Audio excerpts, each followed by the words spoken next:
Science is not only compatible with spirituality, it is a profound source of spirituality. When we recognize our place in an immensity of light years and in the passage of ages, when we grasp the intricacy, beauty, and subtlety of life, then that soaring feeling, that sense of elation and humility combined, is surely spiritual. The notion that science and spirituality are somehow mutually exclusive does a disservice to both. Carl Sagan: if you go to bed at night without learning something new that day, your day is not complete.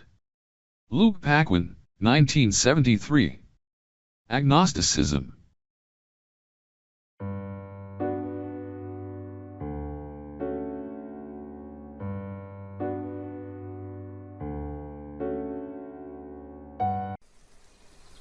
Agnosticism. Agnosticism is the view or belief that the existence of God, of the divine or the supernatural is unknown or unknowable. Another definition provided is the view that human reason is incapable of providing sufficient rational grounds to justify either the belief that God exists or the belief that God does not exist. In contrast, the word agnostic refers to a person who neither believes nor disbelieves in a God or religious doctrine. Agnostics assert that it's impossible to know how the universe was created and whether or not divine beings exist. To complicate matters, atheists and agnostics are often confused with theists and deists. A theist is the opposite of an atheist. Theists believe in the existence of a god or gods. The word deist refers to someone who believes in God. But a deist believes that while God created the universe, natural laws determine how the universe plays out.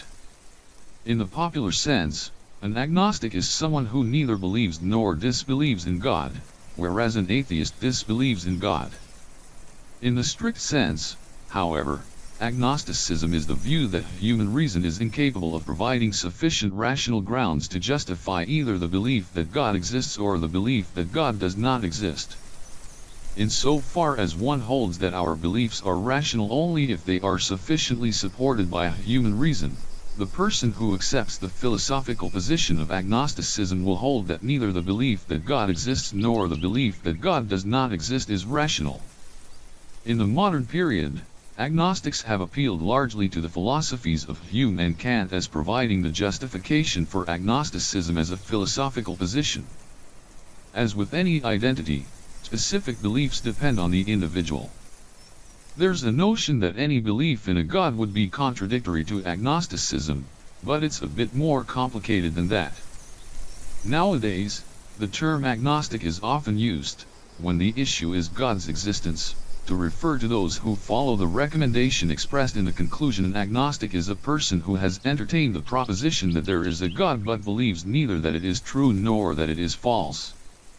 Not surprisingly, then, the term agnosticism is often defined, both in and outside of philosophy, not as a principle or any other sort of proposition but instead as the psychological state of being an agnostic.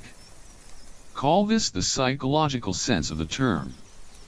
It is certainly useful to have a term to refer to people who are neither theists nor atheists, but philosophers might wish that some other term besides agnostic were used.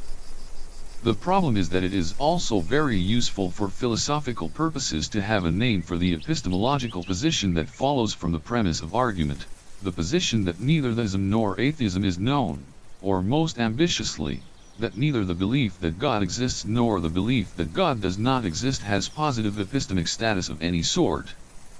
Just as the metaphysical question of God's existence is central to philosophy of religion, so too is the epistemological question of whether or not theism or atheism is known or has some other sort of positive epistemic status like being justified, rational, reasonable, or probable. And given the etymology of agnostic, what better term could there be for a negative answer to that epistemological question than agnosticism? Further, as suggested earlier, it is, for very good reason, typical in philosophy to use the suffix ism to refer to a proposition instead of to a state or condition, since only the former can sensibly be tested by argument.